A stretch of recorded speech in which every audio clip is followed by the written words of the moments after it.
Bonjour et bienvenue, c'est Electron et aujourd'hui je vous donne mon avis après avoir testé et éprouvé une machine à moins de 200 €. Il s'agit de l'Urban Glide 82+. Alors déjà on va parler vite fait d'Urban Glide. Ce sont des fabricants et des distributeurs de vélos, draisiennes, trottinettes, etc. Ce sont des spécialistes de la mobilité électrique et donc en tant que distributeur, vous trouverez leurs machines sur un gros réseau de grandes enseignes comme Auchan, Electrodépôt, etc.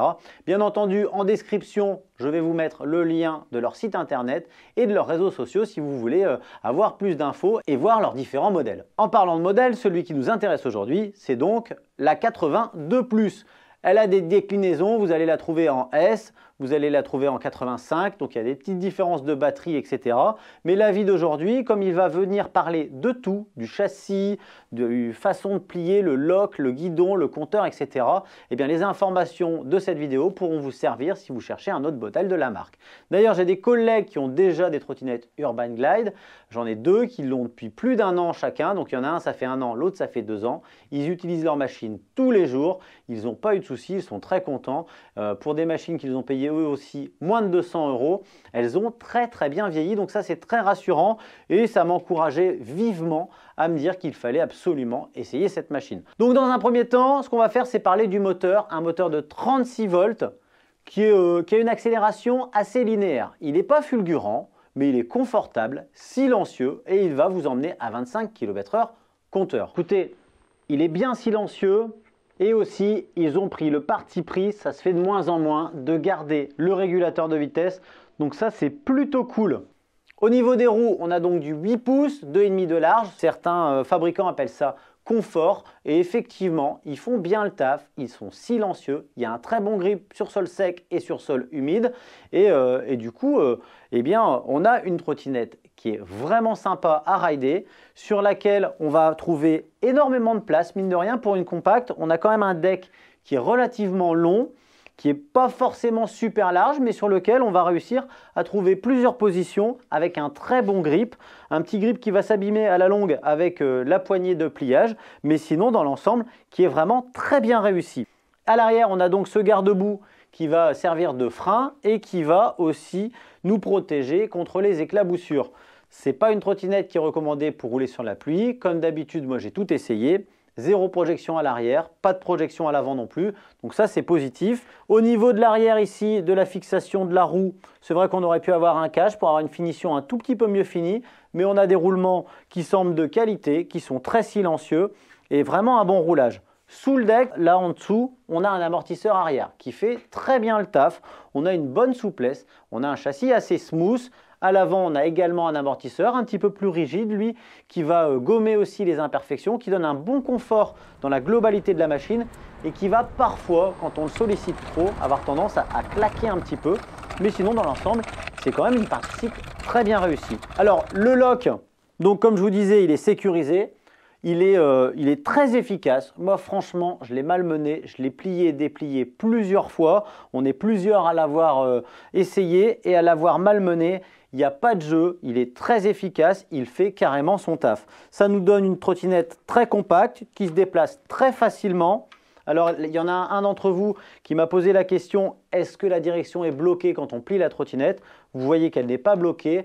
Maintenant, comme le deck est très léger, quand on tient la machine par la colonne, en fait on tient tout le poids de la machine, il ne reste plus que le deck qui est assez léger et il suffit de tourner le guidon pour ne pas être incommodé du deck qui pendouille. Pour les spécificités techniques, je vous mets un lien ici, je vous laisse regarder la vidéo de l'unboxing, je ne vais pas tout répéter. Sous le deck, on a des belles LED qui viennent éclairer la chaussée, mais vraiment quand il fait très noir. En parlant de LED, donc on en a qui sont intégrés dans le garde-boue arrière et on a une LED qui, mine de rien, fait très bien le taf ici. Je vais essayer de l'allumer.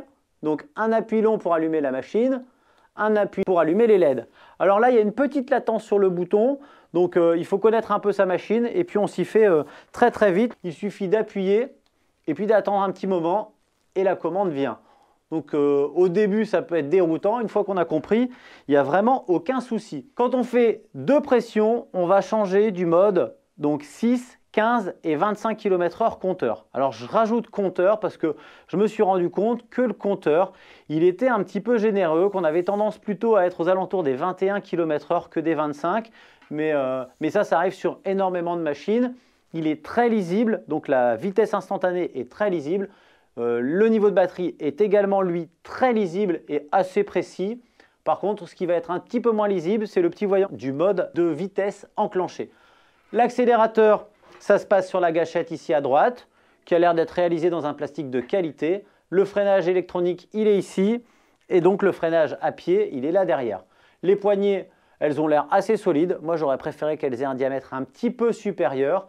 Et la sonnette à type gâchette, je valide totalement. Moi, le design de la machine, je le valide. Je la trouve vraiment jolie. C'est mon point de vue personnel. D'ailleurs, dites-moi en commentaire, vous, ce que vous pensez de cette machine. Prenez quand même en considération qu'elle vaut moins de 200 €.